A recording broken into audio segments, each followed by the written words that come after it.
EBS 강의 외세의 침략적 접근과 개항에 대한 보충 강의 2부 시간입니다. 이 내용에 해당하는 교과서 부분은 23에서 25쪽에 해당합니다. 지금부터 보충 강의 2부를 시작해 보겠습니다. 오늘 강의 순서는 첫째, 1부에서 다뤘던 내용을 간단하게 정리하고 교과 간의 연계성을 다뤄볼 거예요. 오늘 배우는 내용이 고등학교에서는 어디에 해당하는지를 먼저 짚어볼 것입니다. 다음으로는 동학에 대한 개관과 함께 동학농민운동이 시작되기 전 상황은 어땠는가를 알아보겠습니다. 세 번째로는 동학농민운동의 전개입니다. 제가 직접 촬영했던 영상을 중심으로 브이로그 형태로 설명하고자 합니다.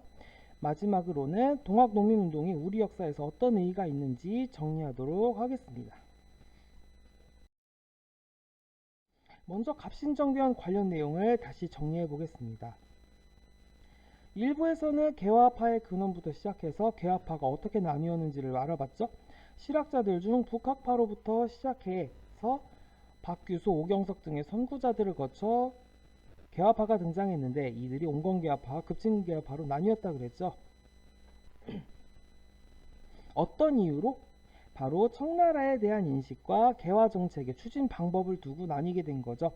온건개화파는 청의 양무운동을 모델로 하는 점진적인 근대화를, 급진개화파는 일본의 메이지 유신을 모델로 하는 적극적인 근대화를 주장했던 것이 특징입니다. 청의 내정 간섭과 정부의 소극적인 개화정책 때문에 급진개화파는 이 상황을 타개하고자 우정총국 개국 축하연 때 봉기하게 됐죠. 다음 날에 내각을 구성하고 정강 14개조를 발표할 때만 해도 성공할 것이라 생각했는데 3일차에 청군의 개입으로 정변은 실패로 끝나게 되었습니다. 이 갑신정변의 결과가 엄청났다는 얘기를 일부에서 했었죠. 청의 내정 간섭이 심해졌고요. 조선의 내란에 무단으로 참여했던 일본과는 도리어 일본이 조선에 배상을 요구하는 한송조약을 체결하였습니다. 한편 러시아의 남하를 막기 위해 영국이 거문도를 불법 점령하는 사건이 발생을 하고 이를 계기로 한반도를 중립화하자는 의견이 등장합니다. 갑신정변의 의의와 한계를 추가로 정리하면 갑신정변은 위로부터의 개혁, 최초의 정치개혁운동이라는 점에서 의의가 있으나 일본에게 지나치게 의존했으며 관료들과 백성들로부터 지지를 받지 못했다는 점은 지적을 받습니다. 다음으로 교과의 연계성입니다. 일부의 갑신정변과 마찬가지로 역사투의 첫 단원인 근대국가 수립운동과 국권수호운동의 두 번째 챕터 근대화를 향한 움직임 중 두 번째 소단원으로서 동학농민운동을 배웁니다. 여러분이 고등학교에 가서는 이 부분을 근대국민국가 수립운동의 세 번째 챕터인 근대국민국가 수립을 위한 노력이라는 단원에서 배우게 되겠습니다. 우선 동학농민운동이 일어나기 전 정세 그리고 동학에 대해서 간단히 짚고 넘어가 보죠. 갑신정변 이후에 청의 내정 간섭이 심해지고요. 청과 일본 상인들이 조선의 상권까지 침식해 들어가 양국의 경제적인 침탈이 심각했습니다. 특히 일본의 경우는 벼가 채 익기도 전에 곡물을 수매할 정도로 일본으로의 곡물 유출이 심각해 백성들의 삶이 더욱 어려워지게 됩니다. 이를 막기 위해서 일부 지역에서는 외부로의 곡물 유출을 금지하는 방공령이 내려지기도 합니다. 하지만 일본은 이것이 계약 위반이라며 항의를 했고 방공령은 철회됐죠. 백성들은 도대체 정부가 우리를 위해 해주는 것이 무엇이냐 불만이 많을 수밖에 없었습니다. 이때 이제 동학의 세력이 더욱 커지게 되는데 사실 동학은 이미 조선 말기부터 세력을 키워오고 있었습니다.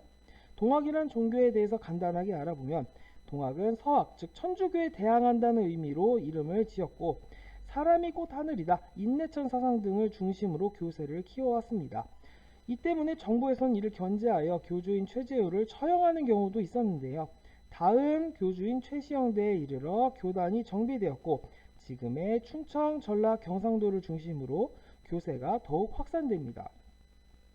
이를 계기로 동학교단에서는 억울하게 죽임을 당한 교조 최재우의 명예를 회복해달라는 의미로 교조 신원운동을 전개합니다. 총 3차례가 있었어요. 1차 삼례 집회, 삼례는 지금의 전라북도 완주군입니다. 2차 서울 복합상소까지는 주된 내용은 교조의 명예 회복이었습니다. 하지만 3차 보훈 집회부터는 교조 명예 회복 외에도 동학농민운동의 큰 줄기인 반봉건, 반외세의 흐름이 처음 등장했다는 점에서 이제 알아보게 될 동학농민운동과 밀접하게 관련이 된다고 볼 수 있겠습니다. 이제 본격적으로 동학농민운동의 전개 과정을 알아보도록 하겠습니다. 제가 직접 촬영한 영상을 중심으로 이야기를 전개해 볼게요.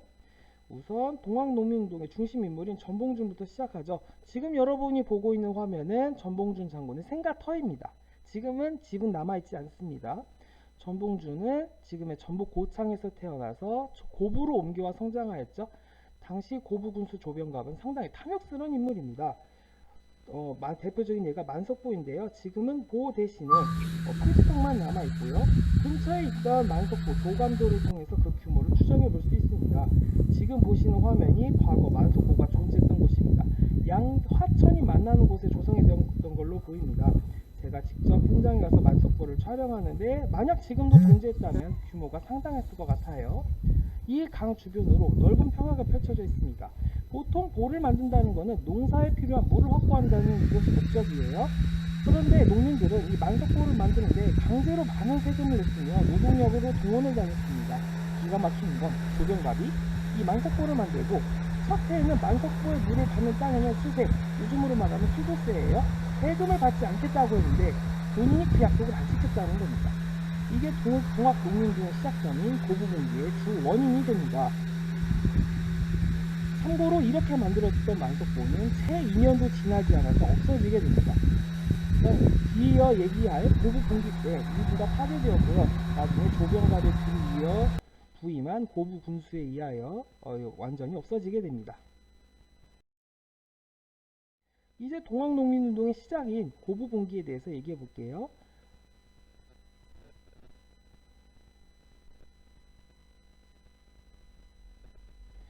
지금 여러분이 보고 있는 사진은 봉기를 계획하기 전에 누가 주무자인지 모르도록 하기 위하여 만든 사발통문입니다. 이게 내용물이고요. 이곳은 고부봉기의 중심지였던 전라북도 정읍시 고부면입니다. 조용한 마을입니다. 이때가 주말이었기 때문에 지금 고부 관악터는 남아있지 않고 지금은 초등학교가 그 자리에 들어서 있습니다. 지금 해안으로 고부 관악터를 수정해 볼 수 있습니다. 저는 지금 고부 관악터로 가는 길입니다. 앞서 얘기했다시피 관아는 지금 남아있지 않고 그 자리에 초등학교가 들어서 있으며 그 옆에는 고부 상교가 여전히 남아있습니다. 여러분이 한번 상상해보는 것도 좋을 것 같습니다. 고부 군수였던 조병감의 폭격으로 인해서 많이 시달렸던 백성들이 동학교도들과 함께 힘을 합쳐서 이북 관아를 습격해서 조병갑을 쫓아내고 자기들의 원수나 될 바 없었던 만석보도 부셔서 없애버렸겠죠. 이렇게 한번 상상해보는 것도 여러분이 오늘의 제일 의미로운 동학농민운동을 기억하는 것이 도움이 될 것입니다. 이렇게 고부에서 공기가 일어나게 되면 중앙에서 이를 해결하기 위해 안핵사를 파견합니다. 지방에서 문제가 발생했을 때 이를 수습하기 위한 관리가 바로 안핵사입니다. 자, 고부밀란을 수습하기 위해서 안핵사가 파견이 되었는데요. 도리어 백성들을 동학교도로 몰고 이 사태의 주범이라고 간주하여 엄히 처벌하는 일이 발생을 합니다. 그래서 전봉준을 비롯한 동학 인사들이 전북 부안에 있는 백산에서 봉기를 하게 됩니다. 지금 여러분이 보고 있는 화면은 작년에 방영했던 드라마 녹두꽃의 한 장면이고요. 이곳이 백산인데요. 이게 현재는 어떤 모습이냐? 이렇습니다. 여기는 이제 전북 부안에 있는 백산입니다. 이것도 정신 명칭은 백산 성지이고요.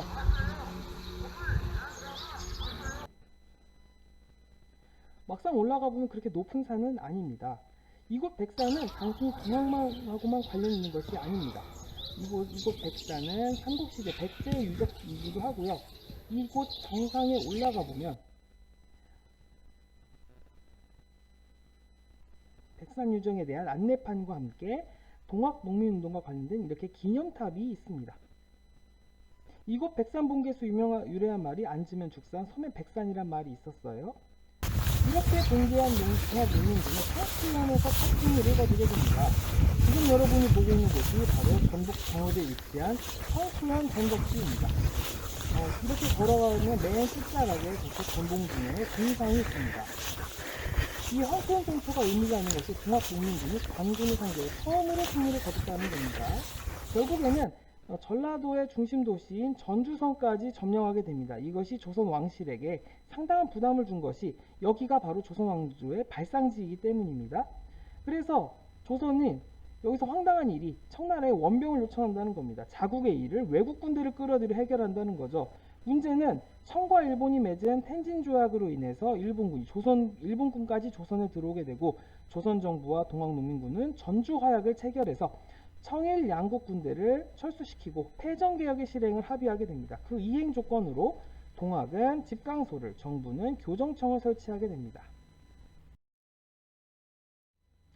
이렇게 해서 청일 양국 군대가 물러날 거라고 생각을 했었는데 이때 동학농민군도 해산된 상태였어요. 문제는 일본군이 철수를 거부하면서 경복궁을 무단 점령하는 사건이 발생한다는 겁니다. 결국 패전개혁안 실시를 위해서 해산했던 동학농민군은 다시 모이게 됩니다. 동학농민군은 논산에서 모여서 서울 향해 진군하게 되는데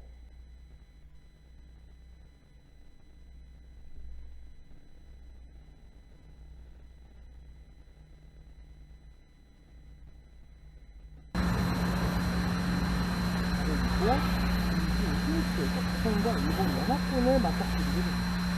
이것은 이번에 차가 지나가는 시간이 구성이 되어 있습니다. 이제 동학농민군은 서울로 가는 길목에서 이곳을 맞닥뜨렸으나 결국엔 심각한 패배를 당하고 뿔뿔이 흩어지게 됩니다.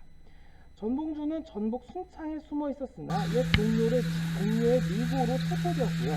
지금 여러분이 보고 있는 화면이 바로 전봉준이 체포당한 곳입니다. 전봉준이 이렇게 체포당하고 나중에는 주수형을 당하는 것으로 생을 마감하게 됩니다. 이거는 전봉준이 체포됐던 민가 외에 녹두전 장군 전봉준관이라고 하는 전문이 들어서 있습니다. 동학농민운동에 대한 평가를 해보도록 하겠습니다. 우선 동학농민운동은 신분제 개혁을 포함한 정치 사회 개혁을 요구했다는 점에서 반봉건적, 그리고 일본의 침략 및 내정 간섭에 저항했다는 점에서 반침략적 성격을 띈다고 할 수 있습니다. 동학농민운동 자체는 실패로 끝나긴 했으나 그들이 제시했던 패전개혁안의 일부는 여러분이 다음 시간에 배우게 될 갑오개혁에 반영되었고, 동학농민운동에 참여했던 일부는 항일의병운동에 참여함으로써 동학농민운동의 반침략적인 분위기는 계승되었다고 할 수 있겠습니다.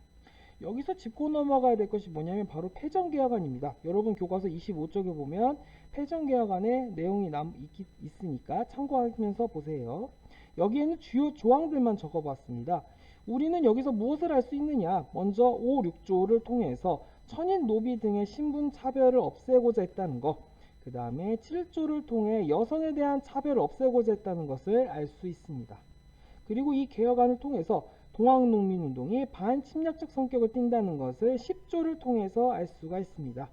마지막으로 이 운동에 참여했던 사람들 대다수가 농민이었다는 것을 감안하여 토지제도의 개혁을 꾀했다는 것을 12조를 통해서 알 수 있습니다. 동학농민운동의 패전개혁안의 주요 내용과 그리고 이 패전개혁안의 일부가 갑오개혁에 반영되었다는 것을 잘 기억해 두기 바랍니다. 우리는 이번 시간에 2부에 걸쳐서 갑신정변과 동학농민운동에 대해서 배워보았습니다. 다음 시간에는 갑오개혁, 독립협회와 대한제국에 대해서 배워볼 것입니다.